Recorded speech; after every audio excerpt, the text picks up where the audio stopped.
nice. But like I say, the bucket list, and I can do whatever I want. Yeah, that'd be pretty cool to go up there and make a pass. I'm just not sure I want the 4-day drive to get there. Yeah. Now, do you have anything else on bucket list as far as drag racing goes? Well, it's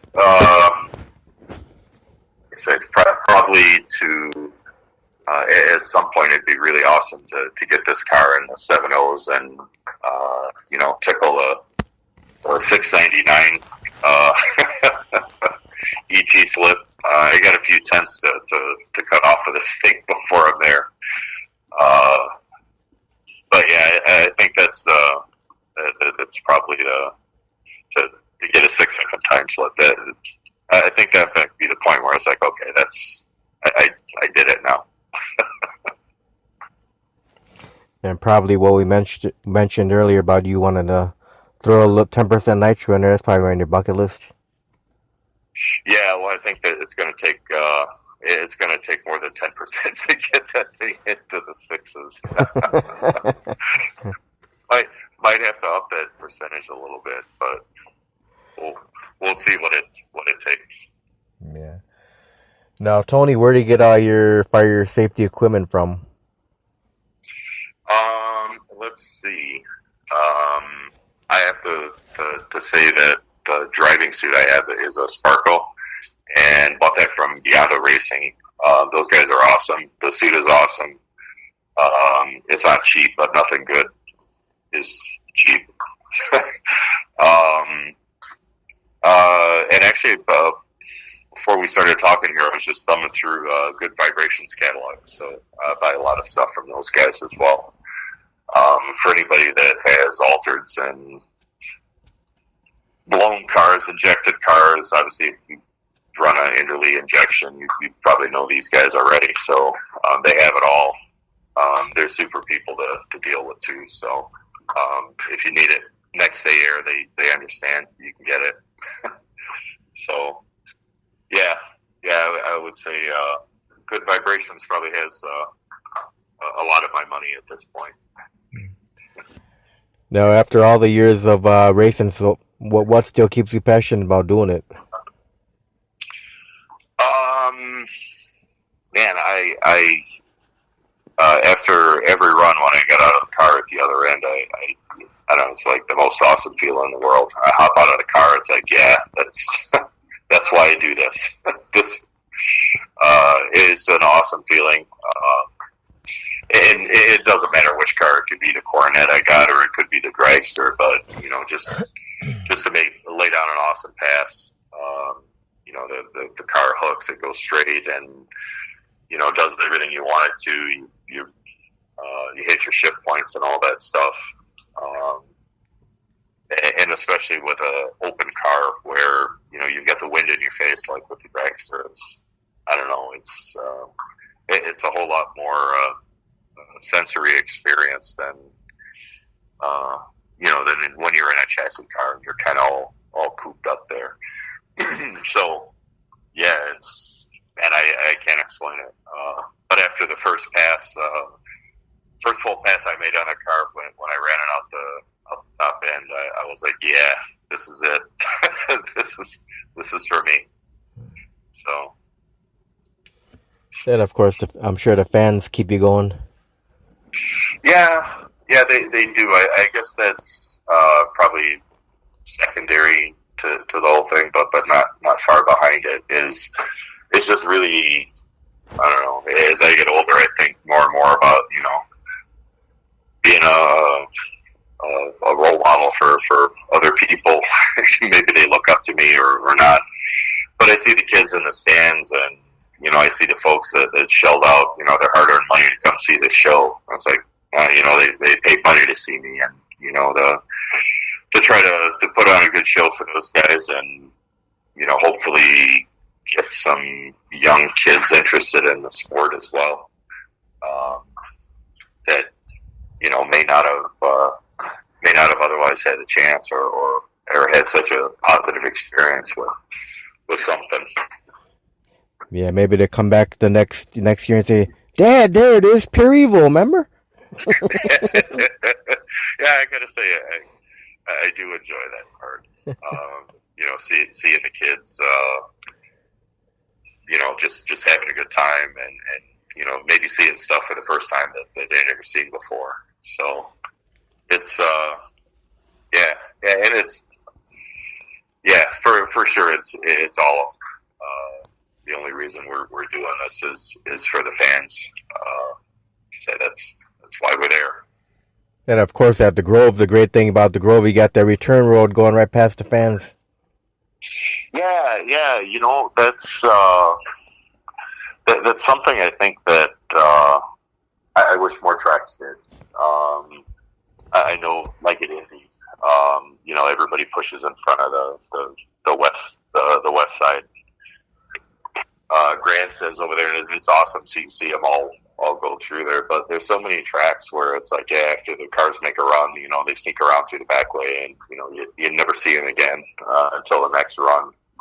But yeah, it kind of adds to the show environment there, where it's like, you just saw this car run, and now you get to see it a little, up closer, and see the guy who was driving it. Kind of see that, these are regular people. These aren't, we're regular Joes here. We're not just some guy in a helmet. So this, for the people that wanted to do it or wanted to get into racing, it's like anybody can do this. So it doesn't take a whole lot if depending on what you want to do. Yep. Just got to put your mind to it. Yeah. And I would say that was probably for me the best thing. At some point in your life, you're like, oh, this is, I wanted to do this thing, to get this dragster, but I don't know if maybe I won't like it. Maybe I won't be any good at driving it. Maybe I'll crash it or something like that. But in the end, it's like you don't want to go to your grave wishing that you did all this stuff. You better do it while you're young enough where you can. And tomorrow could be too late. So, especially given the current events today, you never know. But yeah, if somebody, is thinking about, buying that car, you get into racing, or so many of my friends from college, they said, I'll wait till I get money to do this stuff. I said, man, you ain't never going to get money. It's an excuse to put it off a little longer. It's like you just put together a plan and do it today. Yep. So now, Tony, what kind of milestones have you hit in your drag racing career? Milestones. I guess most of it is ET related.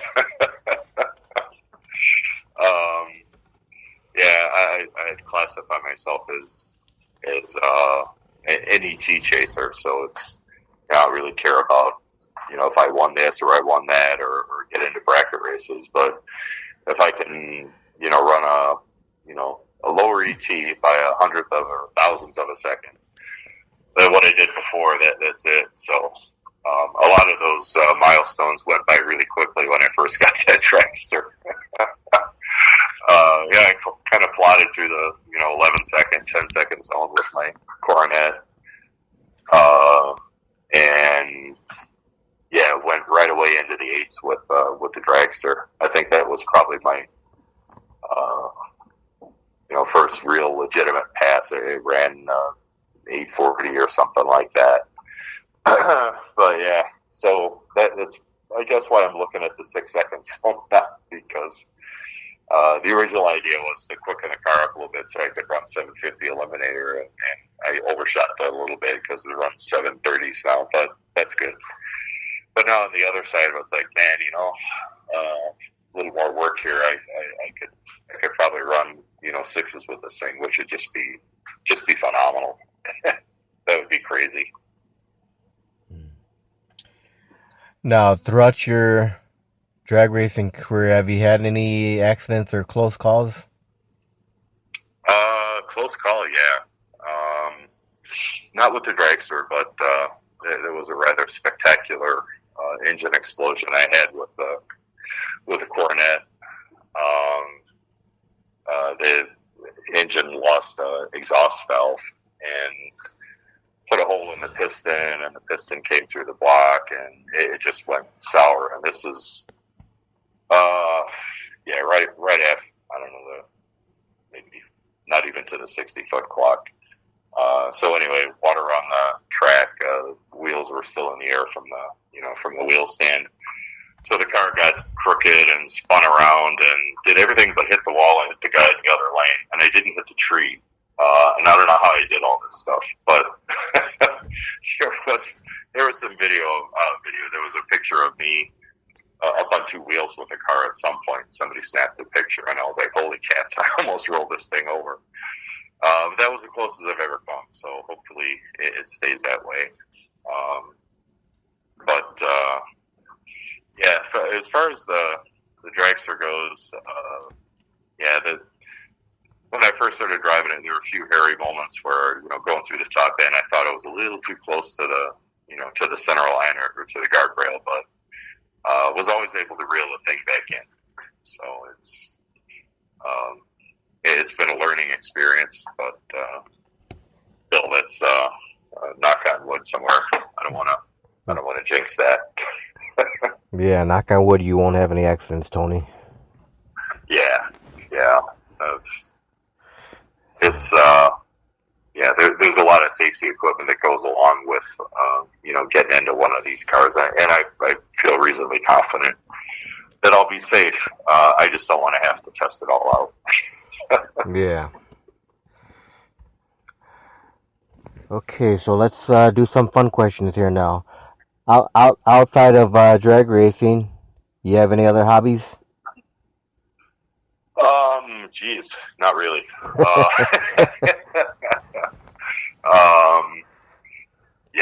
This, I don't know, something related to drag racing is pretty much always what I'm doing. Working on a car, working on some tool to use on the car. There's always something to do.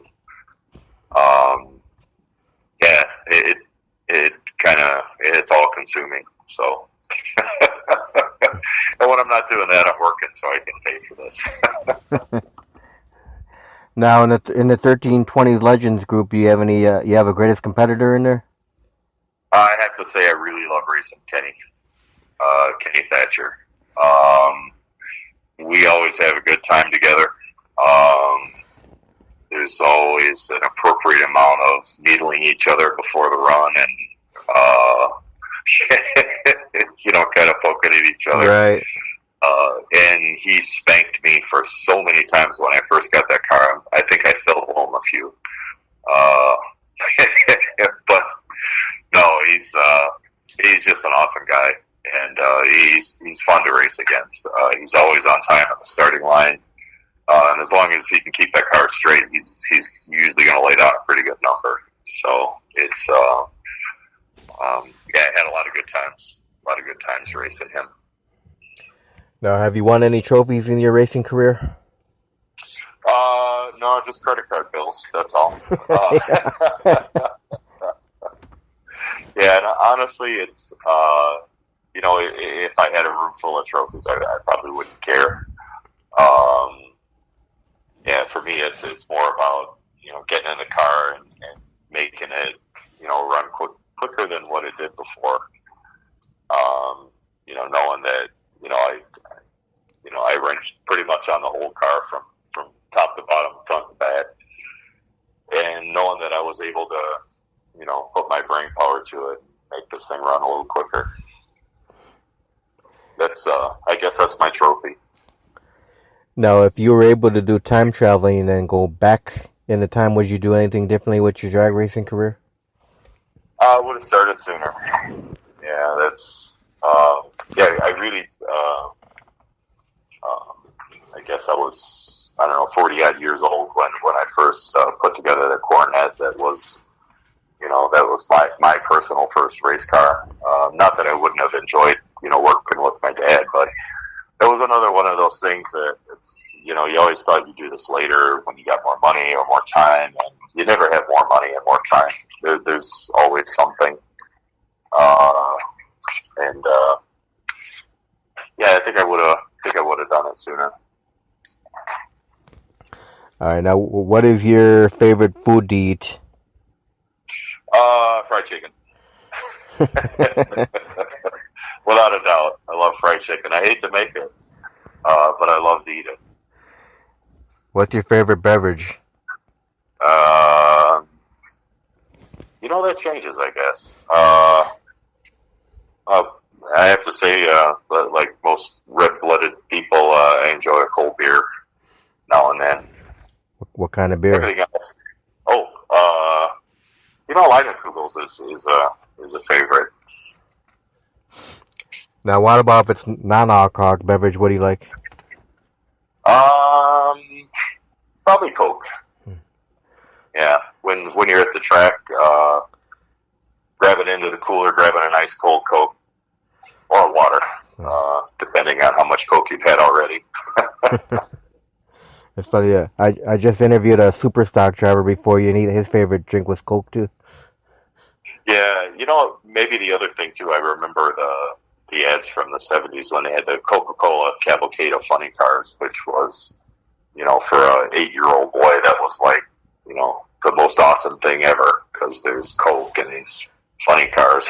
So maybe that's, subliminal marketing that got to me, 50 years later.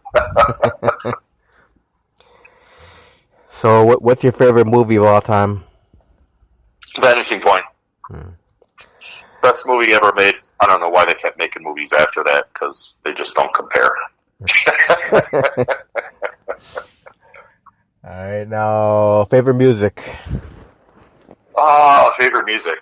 Oh, man. Hard to say. I guess so many different kinds of music, whether it's rock or jazz or blues, country music. I listen to it all. So now, if you listen to country music, you listen to the older country? Oh yeah. Not the newer poppy country? No, I'm more of a hardcore country guy. So Waylon Jennings and stuff from the mid '70s and early '70s. All right, now occasionally Hank Williams. Now, when you were growing up as a kid, what was your favorite cartoon? Oh, favorite cartoon. I guess that would have had to been Speed Racer. There you go. Yeah, that was an odd thing. We were all goofy about Speed Racer when we were kids. lot of guys say Roadrunner.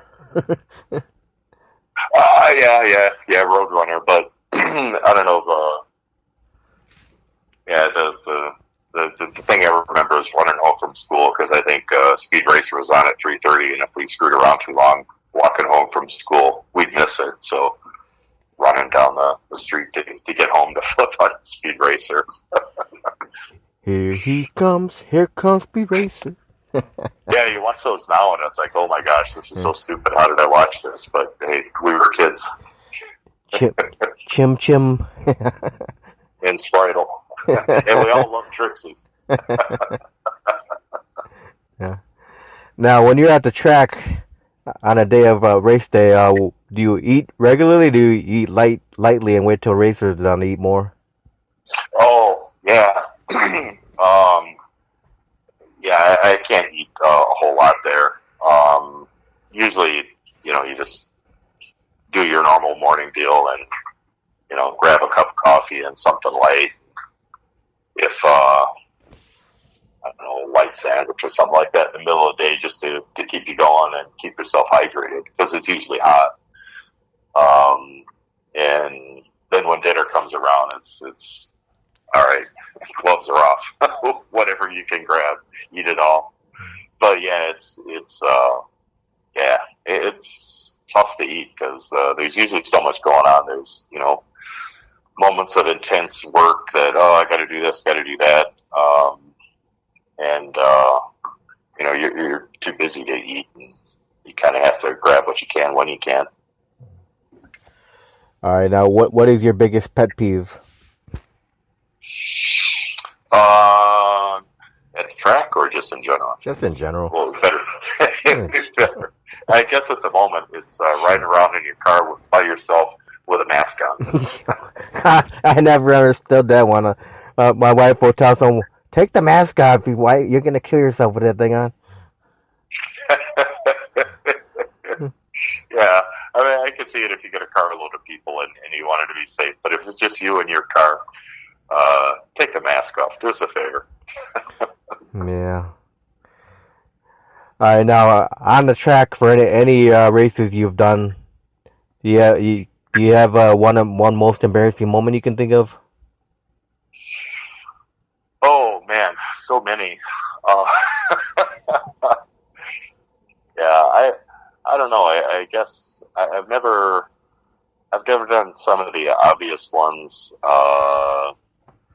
Like staging with the back tires and stuff like that. I haven't done that. I guess for me, any aborted run is, kind of embarrassing. But yeah, I guess they all kind of blend together. Big red lights, sticking trans brakes, stuff like that. They rank up there. Let go of the trans brake button and the car doesn't move, and you click it a few times and the car takes off, and then he's like, "Man, what's with you, buddy?" But I go up a lot on Wednesday night. They had their ladies' night thing up at the Grove, so it's something to do to kill the time. And you see a lot of first drivers up there. And, everybody's going to be a first driver if they ever do it at all. So I always have the utmost sympathy for these people that get up there, and we're all standing around watching them, so it's a little bit intimidating. So I always have a lot of sympathy for people that screw up, especially if they're new at it. Yeah. Now, if you weren't doing drag racing, you have any idea what you'd be doing? Ooh, I'd be racing something else, I'm sure. For me, the whole idea about drag racing is, the mechanical, put a car together and see if you can make it go as fast as possible. So if it wasn't this, maybe it might be snowmobiles, or it might be, I don't know, road racing or something. But there's something about the sheer simplicity of drag racing. Like, you're going to start here, you're going to go there. It's 1,320 feet. How fast can you get there? That's just awesome to me. That's like, it's cool. Now, what would you consider to be the fondest memory of your drag racing history?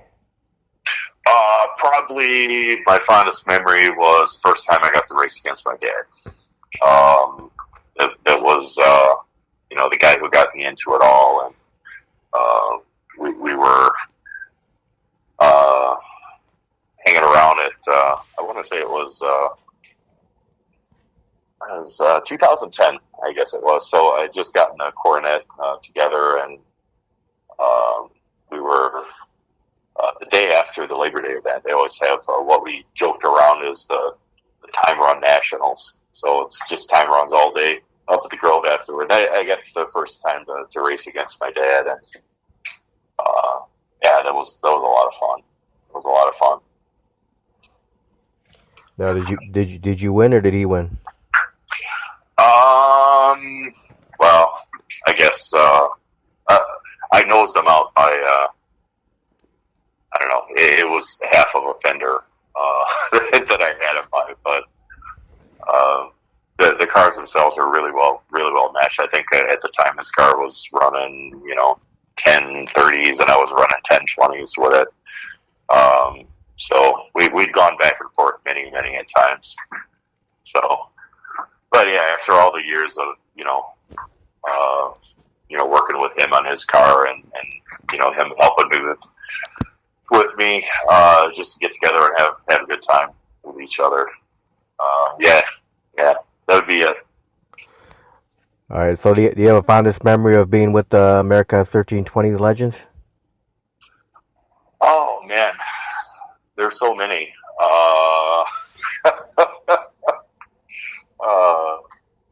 Yeah, I guess the maybe the fondest moment was, I think it was the first year when I was up there for the Labor Day thing, and after the races were all kind of hanging around. Somebody lights a bonfire and the stories start. Unfortunately, I didn't stay for the end of it because that was sometime about 3 a.m.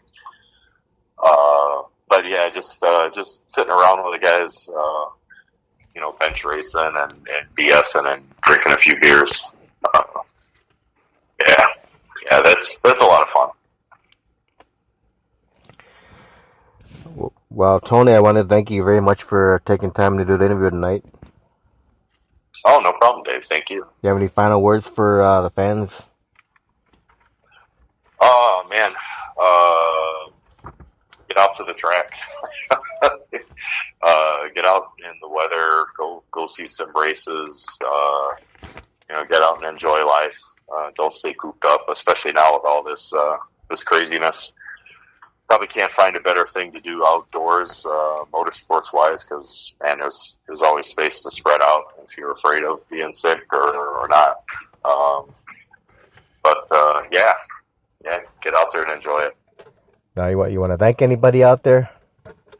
Oh man, well, obviously my dad and my brother Tom and his wife Candy, and of course Kelly, for all the help they've given me to do what I do with this car. I tell them all the time, but I mean it, that I couldn't do it without them, because nobody can, except for Bob Glidden, I think nobody could do it on their own. Yeah. Well, thanks again, Tony, and if anyone wants to see where he's going to be running at, go on Facebook, on the America 1320s page on Facebook, give that page a like, and you can see where all events they'll be running. They don't have any other sites, no websites or nothing, right? Yeah, the Facebook Facebook page is the best place, especially with the way things change now. So yeah, any of the last minute updates, they go on the Facebook page first. So awesome. Well, thanks again, Tony. And I hope you have a great night and stay safe, buddy. You too, Dave. And hopefully I'll see you at the Jet Show. Yeah, for sure. Stop by the pit. I'll stop by your pit area and say hi to you and all that good stuff. Absolutely. All right, you have a great night, Tony. All right, thanks, Dave. Bye-bye.